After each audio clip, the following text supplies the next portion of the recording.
విద్యాశాఖ మంత్రి నారా లోకేష్ నైతిక బాధ్యత ఇదేమి విచారణ జరిపించాలి, డిఎస్సీ అక్రమాలపై విచారణ జరిపించాలి, డిఎస్సీ అక్రమాలపై.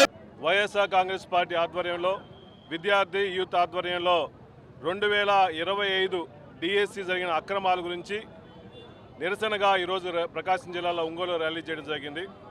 గతంలో చాలా డిఎస్సీలు చూసాం, ఎప్పుడు ఇటువంటి సమస్యలు ఎప్పుడూ రాలా.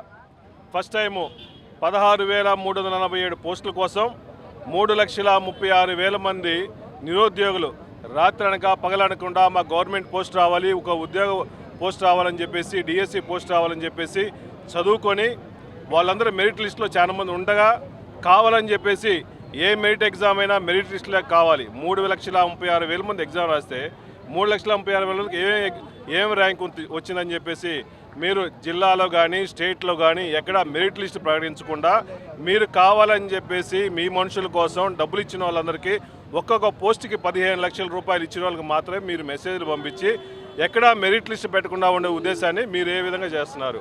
మీరు కావాలని చెప్పేసి మీ మనుషుల కోసం, డబ్బులు ఇచ్చిన మనుషుల కోసం గవర్నమెంట్ పోస్టు, డిఎస్సి పోస్టు పప్పులు బెల్లానికి అమ్మటం నిజంగా చాలా బాధాకరంగా ఉంది.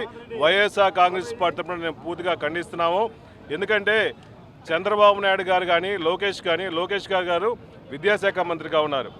మీరు మీ శాఖ మంత్రిగా ఉండి మీ ఉత్తమ పొజిషన్లో ఉండేసి మీరు ఎన్నో ఉద్యోగాలు కల్పించాల్సింది, మీరు ఒక సీఎం కొడుకుగా ఉండేసి మీరు చేయాల్సింది, మీరు అక్రమాలు అరికట్టాల్సింది పోయి మీ టైంలో జరుగుతూ ఉంటే సుమారుగా 200 మంది పైచీలకు మంది డిఎస్సి ఎగ్జామ్ రాసిన వాళ్ళందరూ కోర్టుకు పోతే ఎవరన్నా కోర్టుకు పోతే కేసులు పెడతామని చెప్పి భయపెట్టది.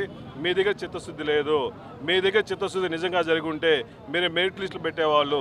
మీరు దగా చేసి ఈ దగా డిఎస్సి ఒక మెగా స్కామ్లా తయారైంది. ఎవరు డబ్బులు ఎక్కువిస్తే వాళ్ళకి ఇస్తూ ఉంటారు. గతంలో ఎప్పుడూ లేని విధంగా స్పోర్ట్స్ కోటా 2% మాత్రమే ఉండేది. 2% స్పోర్ట్స్ కోటాని మీరు 3% స్పోర్ట్స్ కోటా ఎందుకు పెంచారు? ఏ ఉద్దేశంతో పెంచారు?